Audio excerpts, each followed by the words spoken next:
of these issues that you are raising, unfortunately, you can't wish them away.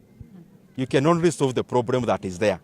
If you are not solving it, then whatever explanation you give may not suffice. And I want to be sequential. Number one, I saw the responses from the Minister for Energy and the Minister for Transport. And I also saw the response from the Minister from the National Treasury. Of note is that yesterday morning, there was conflicting responses from the chair of EPRA and his CEO.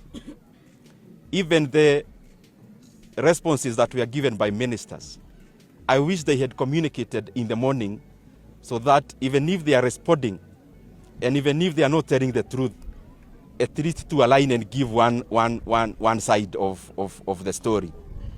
Otherwise, Kenyans may lack faith by seeing conflicting information coming from the same government. The critical issue is this one. The fuel price now currently in Kenya, just citing petrol, is 186 shillings.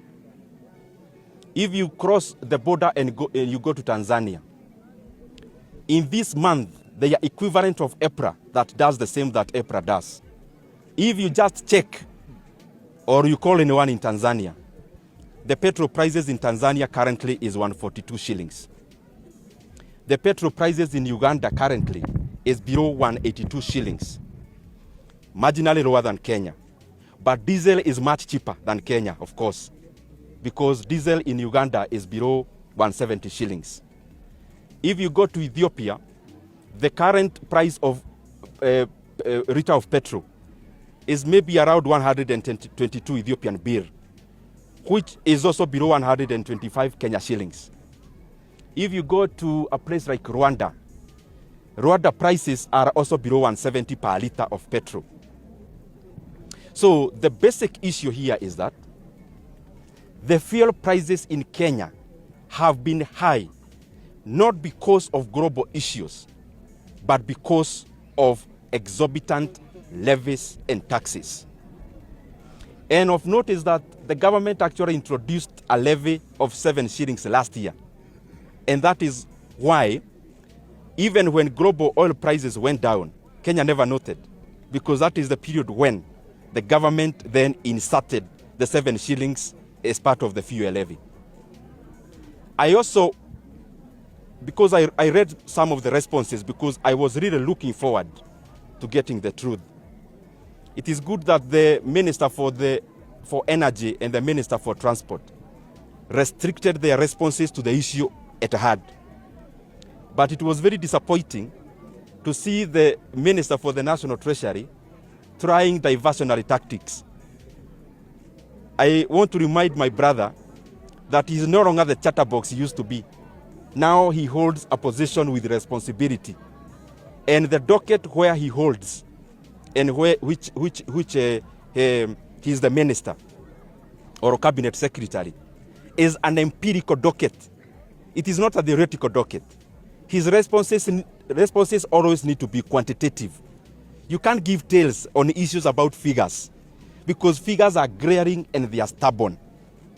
Now, the question or the answer that we need from them, one, it is there in the response of the minister or the cabinet secretary for energy that there was actually an introduction of 7 shillings last year. So the question is simple. Where is that money? Now, in their responses, they tried to justify that this money that was borrowed, that was introduced, was actually used as collateral to take debt, to take a loan from our local banks. Now, that loan is to be paid by Kenyans for the next 7 years. For the next 7 years. The question we are asking are simple. By the maturity of the 7 years, how much money will Kenyans have paid for that loan? That is number one. Secondly, why is this money not being treated or included as part of the national debt?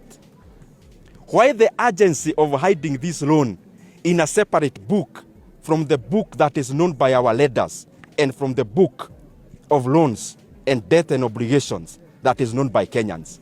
What are you hiding? The other thing, is this debt sovereign guaranteed? Is it guaranteed by the sovereign called Kenya? The last thing that I want to bring about, and the reason why I call this a scandal, Kenyans are borrowing now, or are made to borrow, 175 billion Kenya shillings. But after 7 years, Kenyans will be paying an extra 100 billion to the banks on top of the 175 billion. What is the urgency for? And in their responses, I saw they are trying to justify construction of roads. Construction of roads in Kenya is not an invention that has been done yesterday.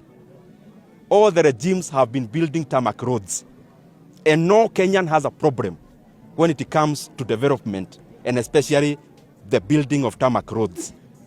The problem is that there has never been any other time that Kenyans are borrowing illegally and coming to Kenyans to explain using construction of roads. We have always had roads, but we have never been in an abyss where we are borrowing illegally for the same purpose.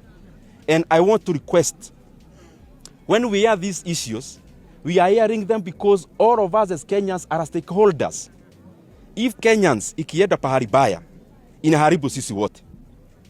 Na ya mwisho, these banks that are a part and parcel of this scandal, I want to ask them, when you are lending this money, 175 billion Kenya shillings, what is coming there as your collateral?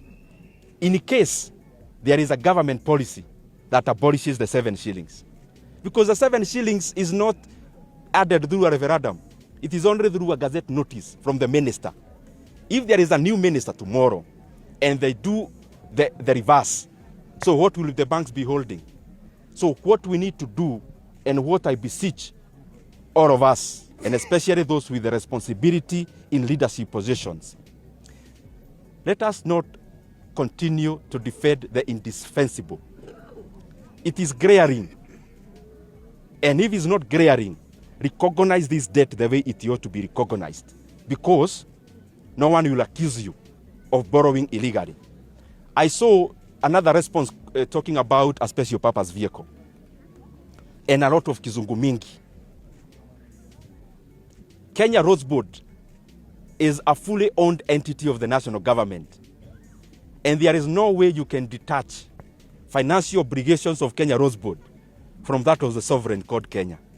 And therefore, even if you want to do some financial engineering, it is important for us to do it within the PFM Act.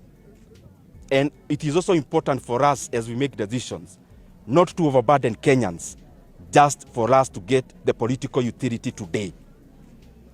The 175 billion Kenya shillings, the cost is an extra 100 billion. We need to ask ourselves as Kenyans, is it worth it? Kwani kuna siku Wakenya hawatahitaji barabara? Then hii bilioni ya nini? 2027 Wakenya watahitaji barabara. 2028 Wakenya watahitaji barabara. So hii mambo ya kukibiza Wakenya na kuongeza deni zaidi ya deni, na hiyo deni kuwekwa kado ya madeni, I think that is what is basically suboptimal when it comes to prudent management of public resources.